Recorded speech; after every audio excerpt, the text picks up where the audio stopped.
Assalamualaikum warahmatullahi wabarakatuh. Di video kali ini saya akan mengulas novel yang berjudul Siti Nurbaya yang dikarang oleh Mara Rusli, diterbitkan di Balai Pustaka pada tahun 1992 di Jakarta. Jumlah halaman novel ini adalah 271 halaman. Buku ini adalah sebuah novel yang menceritakan tentang seorang gadis yang bernama Siti Nurbaya. Siti Nurbaya adalah anak saudagar kaya bernama Baginda Sulaiman. Ibunya telah lama meninggal dunia. Ia hanya hidup berdua bersama ayahnya. Siti Nurbaya tinggal bersebelahan rumah dengan Samsul Bahri. Sejak kecil, Siti Nurbaya berteman akrab dengan Samsul Bahri. Tetapi saat mereka beranjak remaja, perasaan itu berubah menjadi cinta kasih. Suatu ketika, Samsul Bahri harus berangkat ke Jakarta untuk melanjutkan studinya di sekolah dokter di Jawa. Ia mengutarakan perasaan cintanya kepada Siti Nurbaya, dan Siti Nurbaya menyambutnya karena ia sudah lama memendam perasaannya pada Samsul Bahri. Datuk Maringgi adalah seorang saudagar kaya yang hidup di Padang. Ia licik, pelit, serta amat bengis budi pekertinya. Datuk Maringgi tidak senang melihat kesuksesan Baginda Sulaiman. Melalui kaki tangannya, ia menghancurkan kebun Sulaiman dengan racun. Akhirnya Sulaiman jatuh miskin dan Datuk Maringgi meminjamkan uangnya kepada Sulaiman.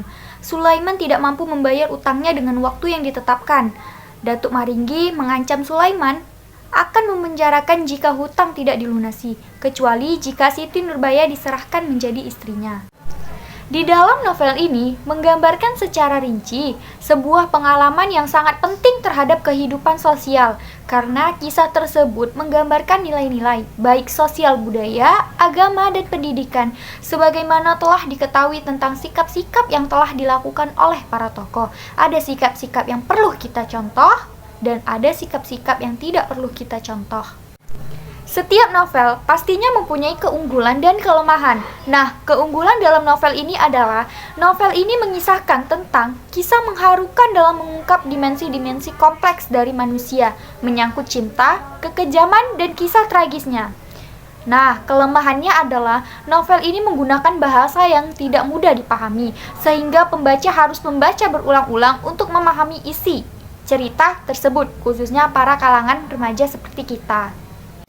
Dan yang kedua, saya akan mengulas novel angkatan Pujangga Baru yang berjudul Layar Terkembang, karya Sultan Takdir Ali Syabana yang pertama kali diterbitkan pada tahun 1937 dengan jumlah halaman 214. Novel ini menceritakan tentang Tuti yang merupakan putri sulung Raden Wiratmaja. Dia dikenal sebagai seorang gadis yang pendiam, teguh, dan aktif dalam berbagai kegiatan organisasi wanita. Watak Tuti yang selalu serius dan cenderung pendiam sangat berbeda dengan adiknya Maria. Dia seorang gadis yang lincah dan periang. Novel ini juga mengisahkan tentang kehidupan dan perjuangan wanita Indonesia untuk mencapai cita-citanya. Selain itu, novel ini juga memperkenalkan masalah wanita Indonesia dengan adanya kebiasaan orang Barat yang mulai ditiru oleh masyarakat kaum terpelajar.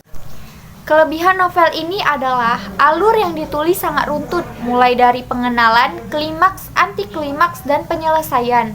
Cerita ini disuguhkan kepada pembaca dengan sangat menarik dan memiliki banyak pesan moral. Isi dan bahasanya tersirat akan kata-kata yang penuh makna. Namun, kekurangan novel ini adalah banyak menggunakan bahasa Melayu yang mungkin sebagian orang kurang memahaminya. Amanat yang dapat diambil dari novel ini adalah sebagai wanita memiliki peranan yang berbeda dengan laki-laki, namun harus tetap berpengetahuan dan berwawasan luas agar wanita bisa lebih berdaya guna dan bermartabat. Selain itu, permasalahan hidup memang selalu ada dan cara yang terbaik adalah dengan menghadapinya.